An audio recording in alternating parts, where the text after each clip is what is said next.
it. You got it? Okay. Okay, well, I'll start out this particular photo of the big Santa in Evansville. Now Santa, I'll give you a little history here. He was actually built in 1974 by three local Evansville men, Doyle Kiefer, Michael Talbert, and Jim Reynolds III. And it says here that he stood as part of the something called Enchanted World of Christmas display at the old courthouse in Evansville, along with a nearly as large King Kong who appeared to be climbing the building. It says, we don't know what King Kong had to do with Christmas, but he must have been enchanting. And then it says here, Santa was later moved to Messer Park, near the zoo, and he stood at Bustler's truck stop for over 20 years. And I think that's my first memory of Santa was at the truck stop. And this particular photo I shot was probably around 2008 when he was still kind of in a bad shape there. And then I heard at some point he was taken and disassembled, and he was put in. I really wish I had a photo of what happened to him at some point, but they had put him in a woods, like they just didn't know what to do with him, and they threw him inside of a wooded area. And I'm thinking that would have been an amazing photo, but I didn't know where he was at that point. But then here it says, well, in 2012, he was hauled off to a junkyard where he lay face down until 2016. And then local resident, somebody named Ron McLean, spotted him. And they started a crowdfunding campaign to stand Santa back up and arranged for the statue to be trucked to a warehouse where he could be fully restored.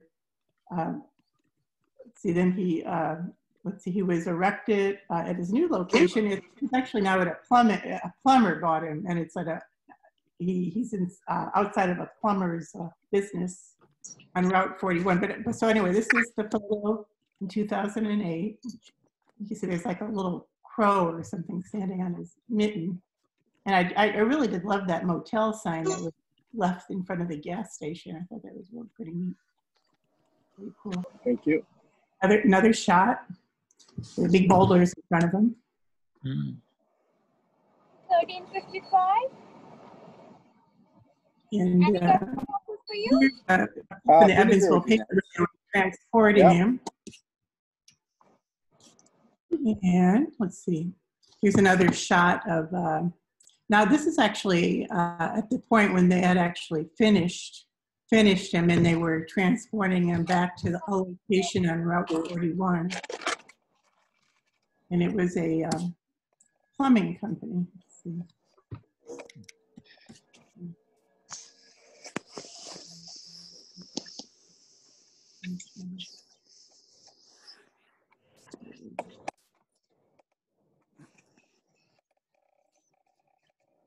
Okay. There he is being hoisted up. Another shot.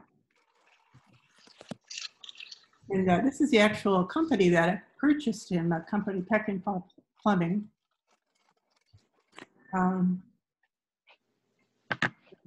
I guess it's worked really well for advertising. That's myself and my nephew's little girl. And that was shot just about, well, it was this summer sometime. And these I just shot last week on a newer camera, Fuji camera that I had recently purchased. And it's got some really cool filters on it. Yes, of course, Route 41 right there.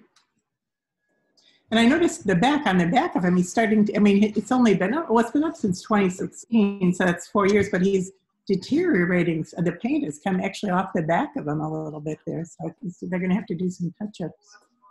But I kind of like the daunting shadow that reaches over onto Route 41.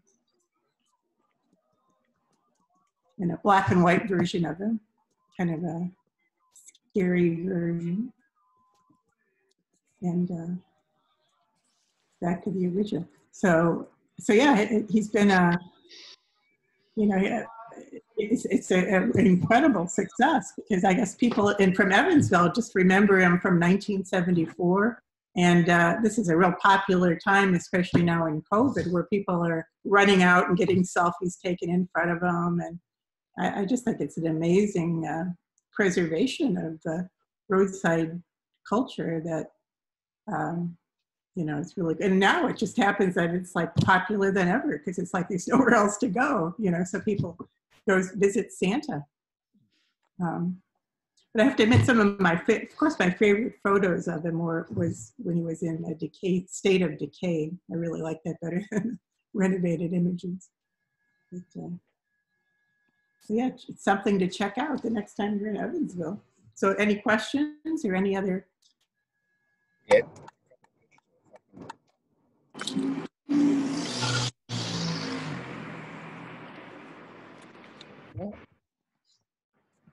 If not, I'll just No questions. continue. Mm-hmm.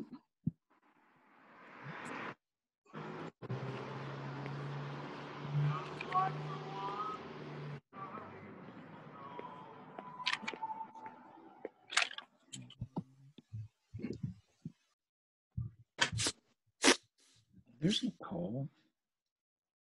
Well, I wanted to say, first of all, that I grew up in Pennsylvania and that, I realized that William Penn encouraged persecuted religious groups to settle in Pennsylvania, like the Quakers, the Amish, the Mennonites, and the Moravians.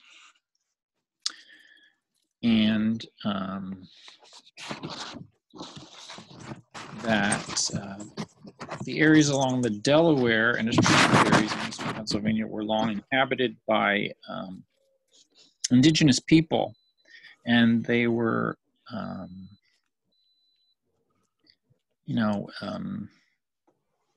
Algonquin-speaking Lenape nation, and they traded with the Dutch and then English colonists in the Mid-Atlantic era.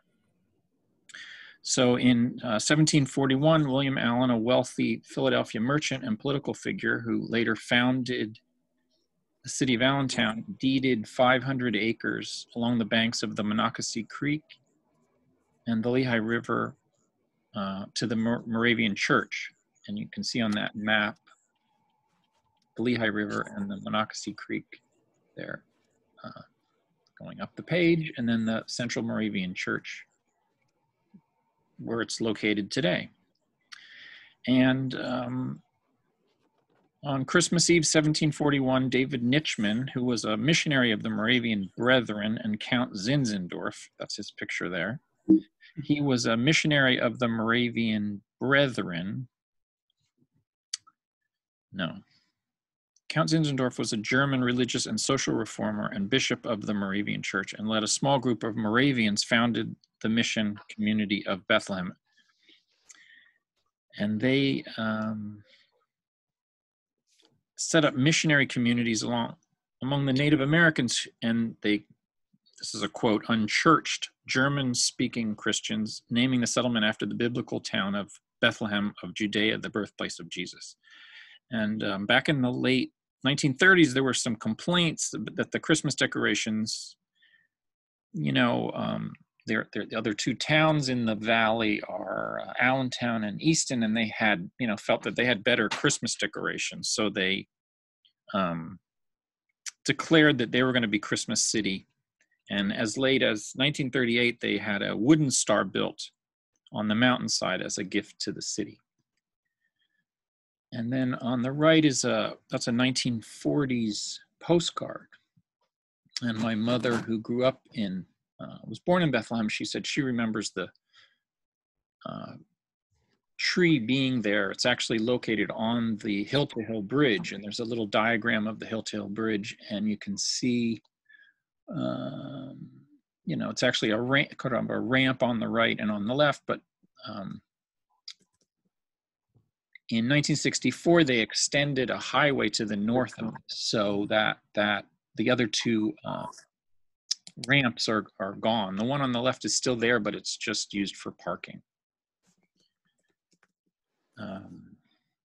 And then this is standing on what is that ramp looking at the center of the bridge, and the Hotel Bethlehem on the left, and then that's the church and the steeple of the Moravian church on the right.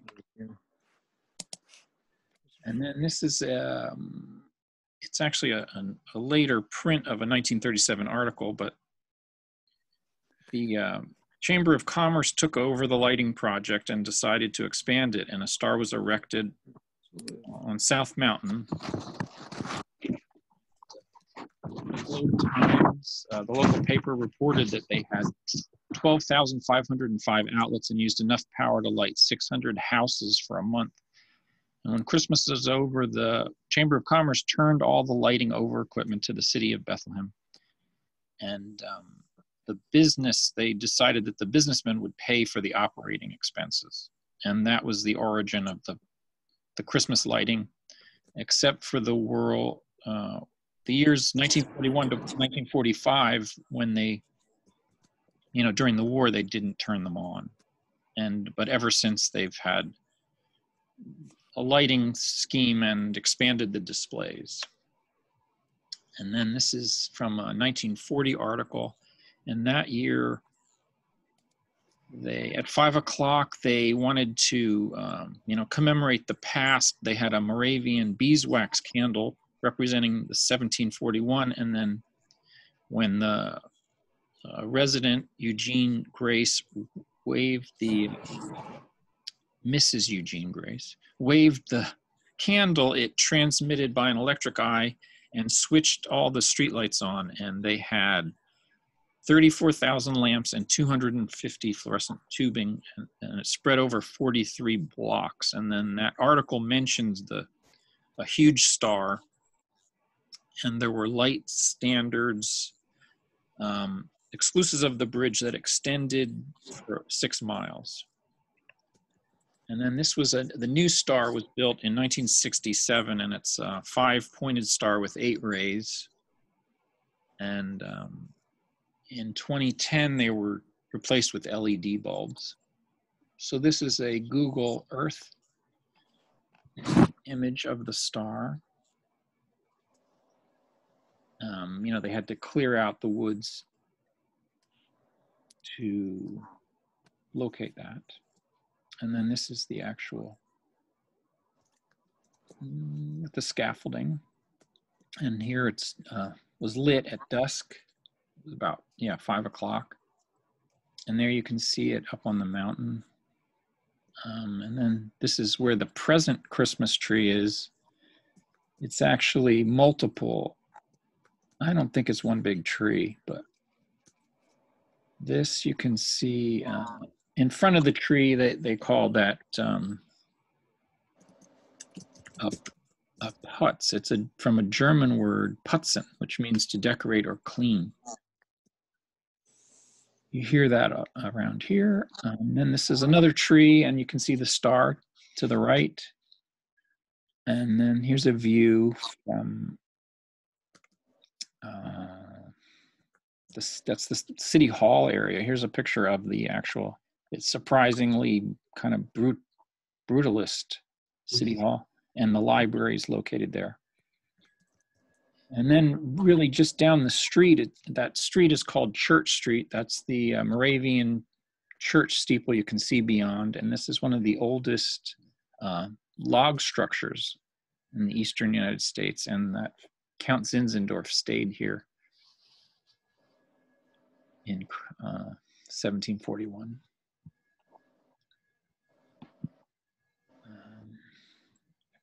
Admit some people here. And then there's a the Moravian star is actually in the paving on the main street here. And there's another view of the steeple. And there's an actual Moravian star for sale in a store. And this is looking up from the colonial industrial corner. And then that's all I have. Thank you.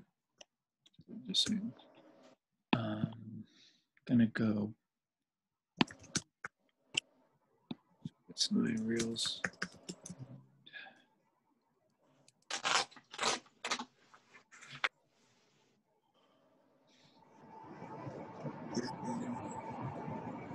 These refer to King Olympus.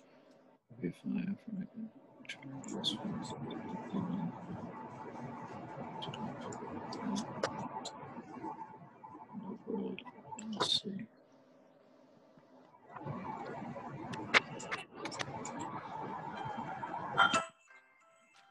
So this is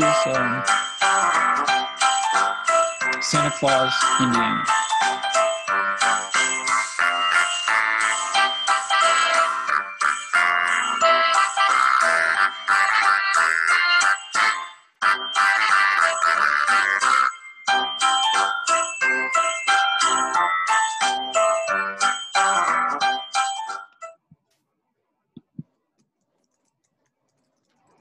Okay, now, Nichole, you want to take it?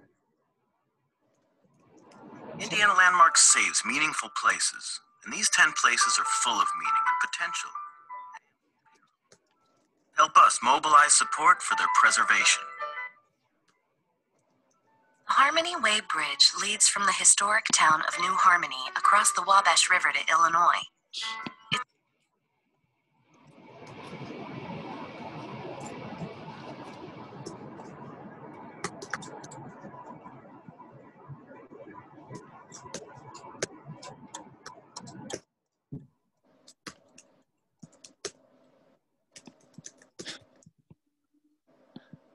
I don't know.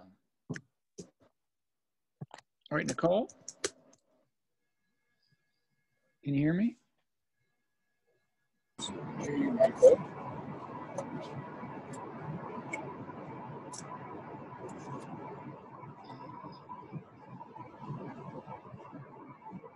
Nichole?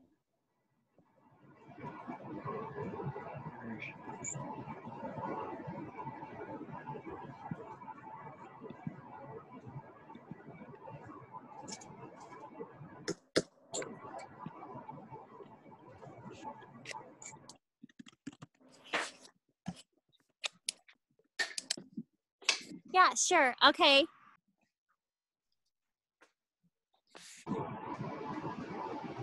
Hey, can you guys hear me okay? Yep. Okay, so I am here in town square at Santa Claus, Indiana at Christmas Lake Village. And this is one of the many Santa Claus statues that we have praising good old St. Nicholas. And I wanted to give you guys some updates on what this statue actually means and a little bit about the town. Earlier, I was walking around our little town square with shops and things of that nature.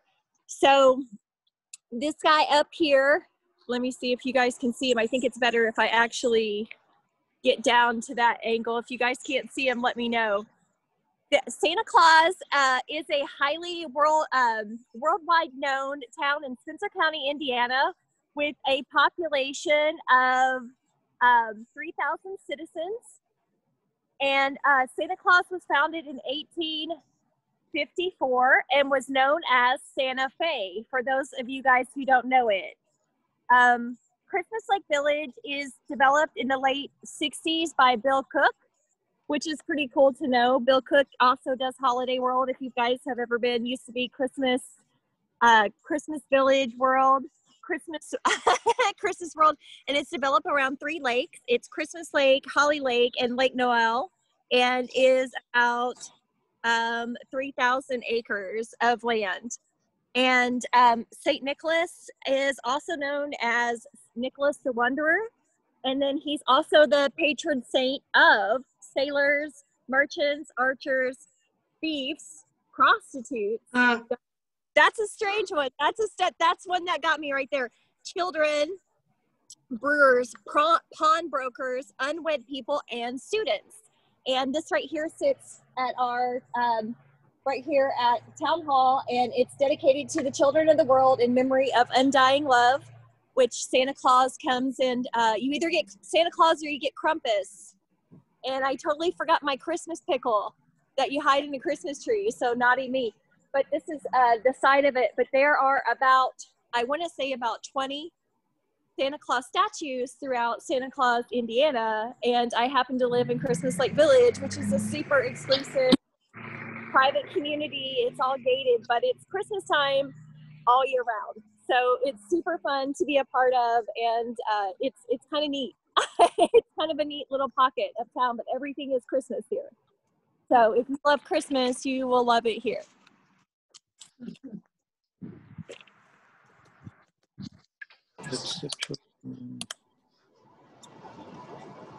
not sure if my voice was in there or not.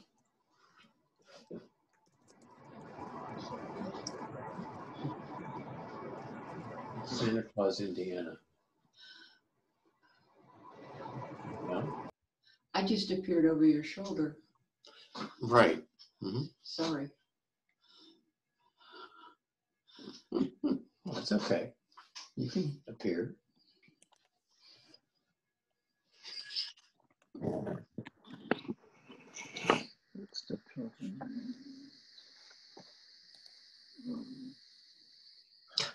Lost Nichole.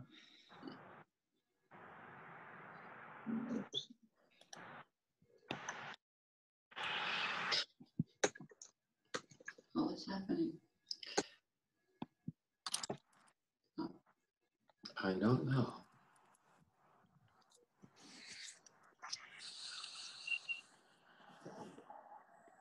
Can you tell us how it got to be called Santa Claus?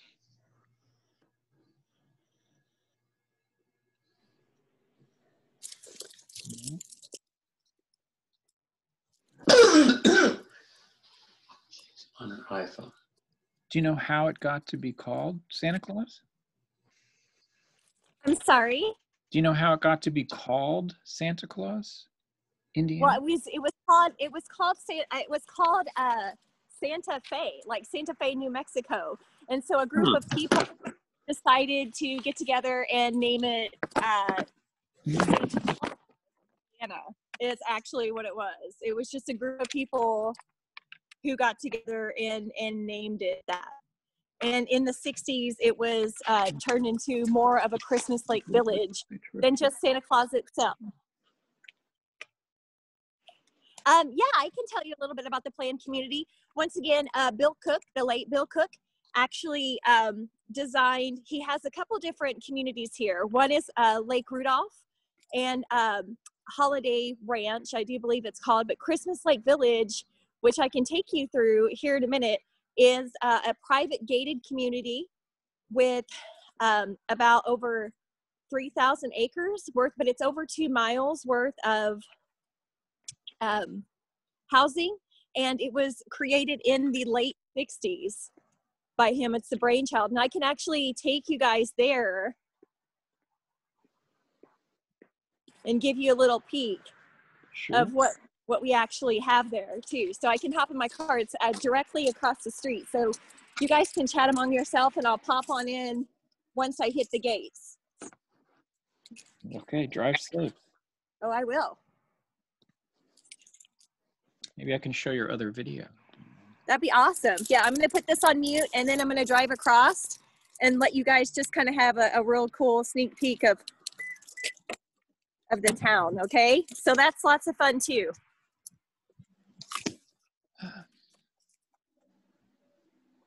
Here we go.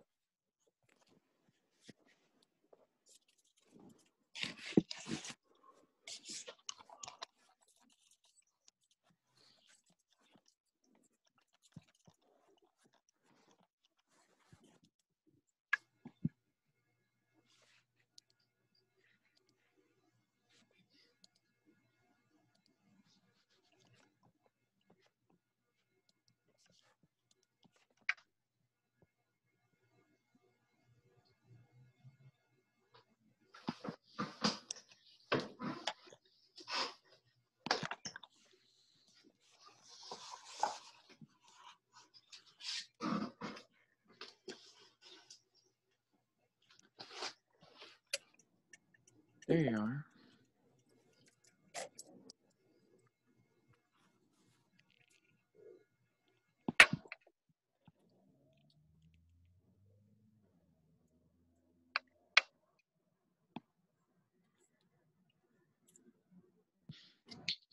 Okay, so I am in the car and I am on my way. I don't know if you guys can see all the stuff behind me, but the whole entire little village as I'm driving through is completely lit up.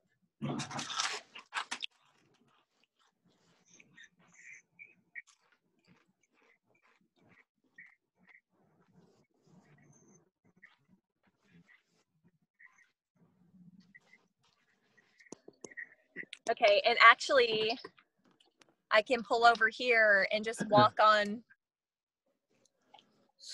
I can actually pull on through and just walk on through too, so you guys can see it, which is super cool. Or just drive on through and then let you guys see it too. Hold on one second. It's like super duper cozy. Okay, I am going to turn my camera now. Hold on, let me see if you guys can see it. Can you guys see? Probably not, huh?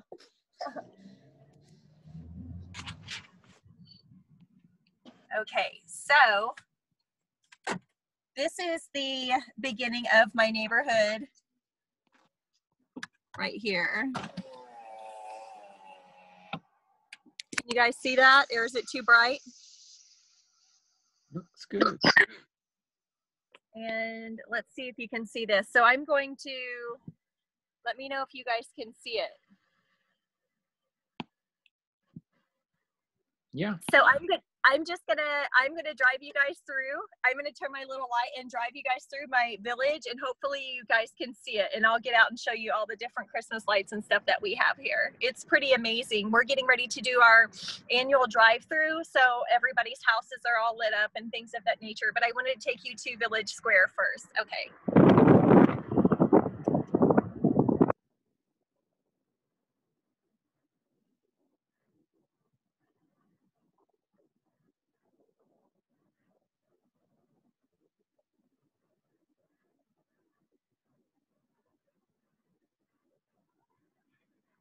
It looks like a gate.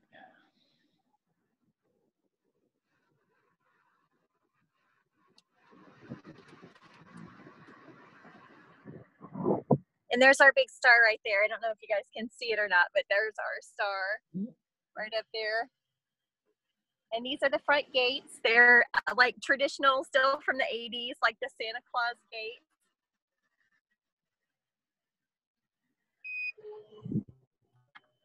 And every single house here is all lit up by the time the drive-through happens. And it's usually all over the world. It gets, worldwide attention. And we usually have a humongous, parade, but this year we didn't get to have the parade. So hold on one second. Let me know if you can see these houses.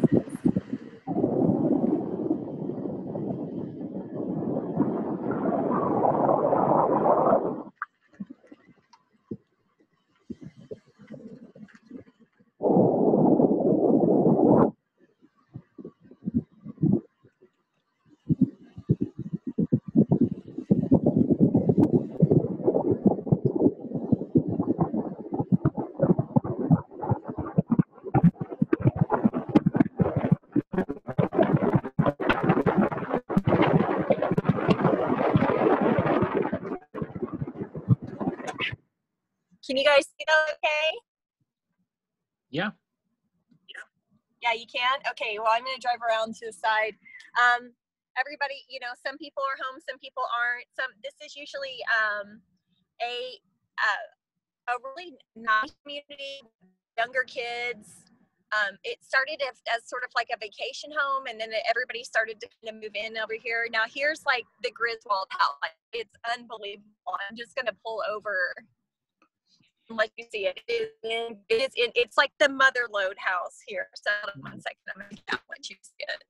I just cracked up these people and the parties too. They're the partiers. They got little kids. So here I am at what I deem the the Griswold house right here.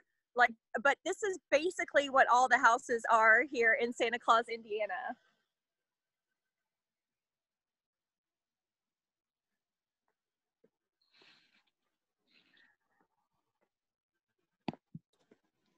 And as you guys can tell, it's like super gorgeous.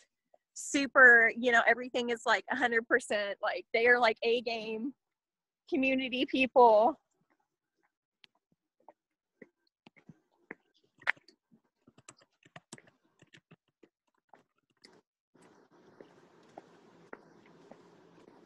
Oh yeah, it's like super awesome. It has a Christmas tree in every single window. I think there's like 20 Christmas trees in this person's house. Super crazy.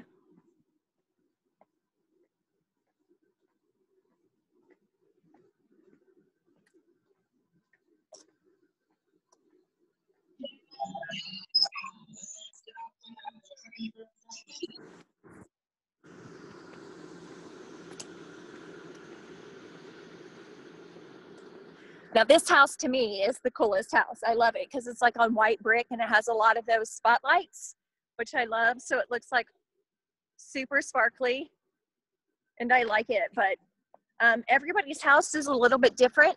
It just, I don't know if you guys can see that, but everybody's house is a little different. But this is definitely like the mother lode house. So, and they're also done it for Halloween too. It's pretty exciting. Pretty exciting stuff.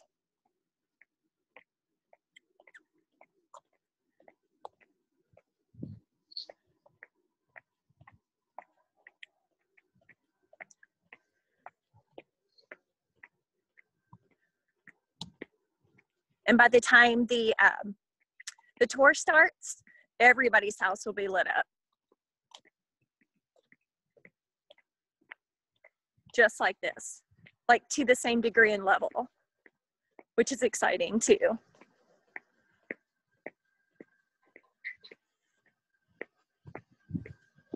And if you like golf, they have golf here. They have all different types of stuff here. They have a candy store called the Candy Castle. They have the only post office in the world that's actually trademarked with Santa Claus, which there's a lot of places in the United States, in the world, named Santa Claus, but we're the only ones that are actually trademarked for the name Santa Claus. And let's see what else that we have. We have one of the biggest Christmas shops in the world. It's pretty amazing. Yeah, I like it. It's a really nice, it's very, very 1984. So if you like the nostalgic cookie cutter type of neighborhood where everybody is like really wholesome, this is it. And most of the children here go to a school called Heritage Hills, which is a blue ribbon presidential 5-star school, which is pretty nice to have. I don't know if you guys can see all these houses. I mean, they're like grand supreme houses. So it's like driving through a gingerbread neighborhood a little bit. I don't know if you guys can see this. Hold on. I'm going to see. This one's one of my favorites just because it's like a colonial. It's pretty classic.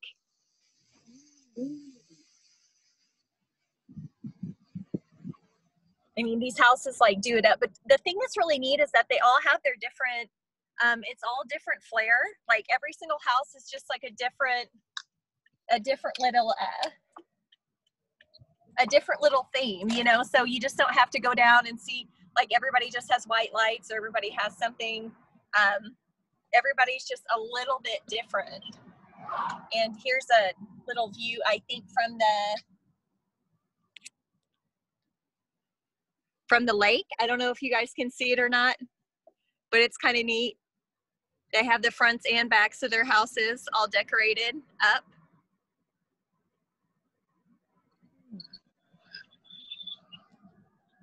Which is nice.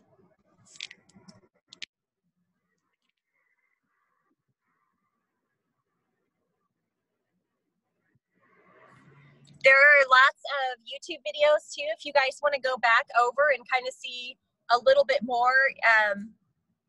I made a video of the daytime here, what it's like during the day, but during the nighttime, it's a little bit different. But if you want to like capture all the glory the last couple years, there's been a lot of people who have made videos of Christmas Lake Village for everybody. And they're really, really, really cute. They're like super duper cute. All the little videos. I really, really like it. Especially the way people are so spirited. So it's lots of fun. And there's all these different little pockets and places. As you can see, hold on one second, I'll let you see. Like everybody's house is done up in this little part of the neighborhood right here.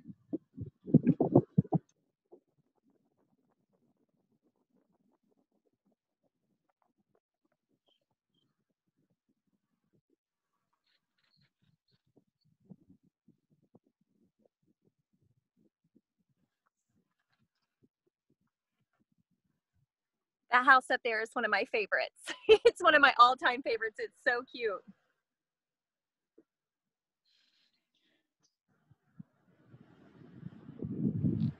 I don't know if you guys can see that or not.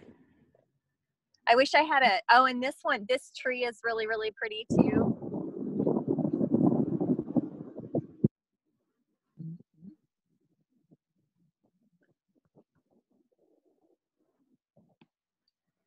And everybody is really, really super nice here. Everybody's really gorgeous, you know, like has like really pretty smiles and stuff like that. But it's, you know, it's definitely ages, I want to say probably in their 30s with children up until like 70 or 80 years old here in this neighborhood.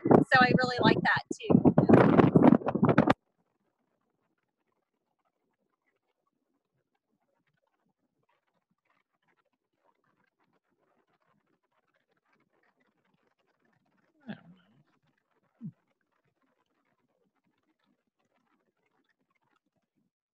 We have a lot of reindeer, a live action reindeer that is here all the time running around. I got to feed some roses. My rose bushes all became sparse without the buds. And I was really upset because I thought I had like a thief, like I thought I had competition. So I got like really upset. I was like, okay, I was like real upset. I had to call people, I had to talk about it. Come to find out it was a pregnant doe with baby twins that I named Ursula and Rose Red and Snow White. It was such a blessing though, because they came and ate all of them. So that makes me kind of happy. Here's this right here.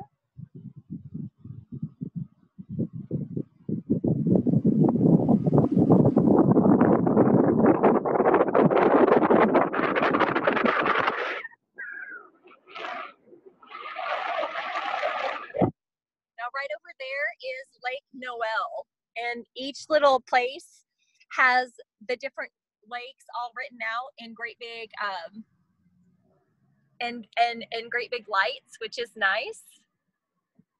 We're pulling up on some more lights. Like I said, as people are still stringing up all their personal lights.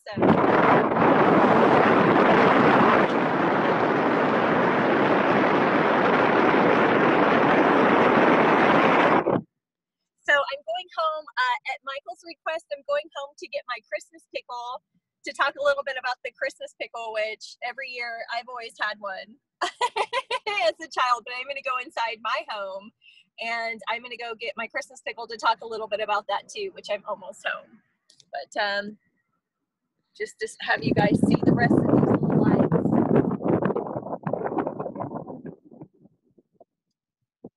And every single street here is named after something Christmassy or reindeer. I happen to live on Donder Lane, which is kind of funny. When I tell people about it, they kind of like forget their childhood a little bit and don't know what the name was. So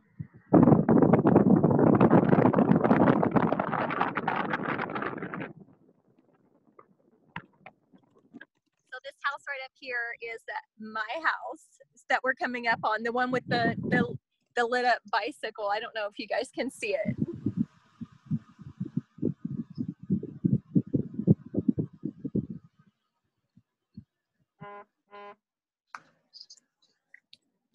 And that is my cozy cottage right here. I'm going to get out and let you guys see it. I'm pretty excited about my bike. I was going to decorate my Jeep today, but I decided to do my bike because I thought it would need more manpower. And if I was going to be in the parade, then I would totally decorate my Jeep because that would be super cool. But I needed some help, and unfortunately my dad wasn't here to Griswold it out because I was going to go like to the wall, like balls to the wall, and make it one of those screamers that was probably highly illegal to drive. on the road. So I'll let you guys see some of this stuff.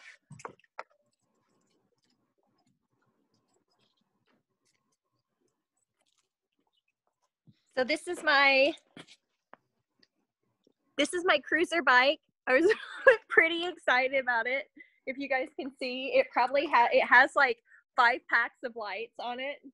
And this is my house back here from the roadside. Yeah. New York Times did have a really cute, I mean, absolutely adorable. There's that right there. It had a really, really cute thing about the post office, about where you can write a letter to Santa and all the volunteers. But due to COVID this year, they really don't have volunteers, but they have an amazing story the New York Times does on the Christmas pickle. And it comes from Germany. And if you guys don't know what it is, then, you know, I feel like your family might have been one of those that are kind of like into like the childhood mysticism of keeping Christmas alive and things of that nature. So this is my little cozy cabin, and this is where I conduct my business and you know, take all my orders. But it's decorated a little bit from the inside with a little tiny tree, because my cats are crazy and they would totally be the squirrel in Christmas Vacation and knock down the tree and set things on fire, because they are just that darn curious. But I am pretty blessed to live here and come back to live in my childhood home, an area which has been really hard for me, from moving from Colorado back home to Indiana, especially since I was in the mountains like every single day, and being an athlete and falling to COVID. Yeah. Yeah. Oh, what, okay. Well, honey, can you say it again? Thank you so much for the thing on the bike. Love it too. Can you guys sleep over tomorrow night? Not tomorrow night, Friday night? Yeah, that's fine. This is for Michael, the Christmas pickle. Great, you bought it. Yes, and that's, sorry, my cat has to be a part of every. So okay. That's down there. So you're gonna hide it on the tree? Yeah, I'm gonna hide it on the tree. And on my tree this year, I'm really excited because it's a little bit frosted. I wanted it to be like a little Scandinavia tree. So I got these ornaments from 1950s, which are covered in gems, like frosty gems. Because I remember my great-grandparents having these really great ornaments from like the 30s and 20s and 50s, which were really, really cool. So I am going to hide my Christmas pickle right back here where no one can see it. And the story of the Christmas pickle, if you find the Christmas pickle, you get the extra present. So. Mm. Okay. Oh, wait. Oh, my God. Oh, my God. Well, I think we should just ask people if they have any more questions.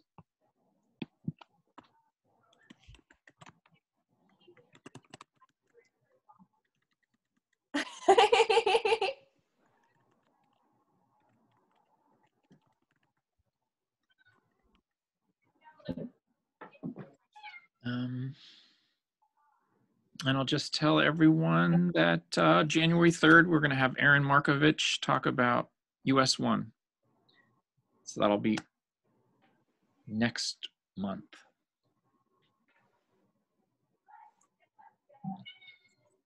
I don't know. What's your kitty's name?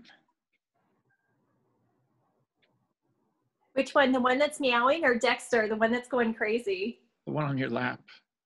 This is Sir Dexter Von Edwards. He is a Black Bombay, and he gets called Salem a lot, obviously, for obvious reasons. His name is Dexter because I thought he's a pretty serious cat, and he kind of owns my life. He's a male cat. He's definitely the alpha. But I went through about 50 names, and I called out his name, and he did not meow, but he did respond to Dexter. and he's pretty awesome. And then I also have a Siamese named Luna, and Luna's probably hiding. Luna's kind of skittish. She came from a home that had small children, so she was cat tortured, if you happen to know what that is, like when your cat gets seriously tortured. And she was only 1 pound 4 ounces because they kind of starved her too. They wanted her to be a petite, tiny little kitten, and it makes me completely sad that it happened, but she's very healthy now and she's very spoiled. Okay, well, anybody else have any questions? Questions about Santa Claus, Indiana?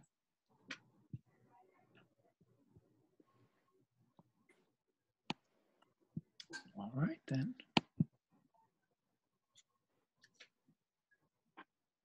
Well, then, otherwise, I'll let you go.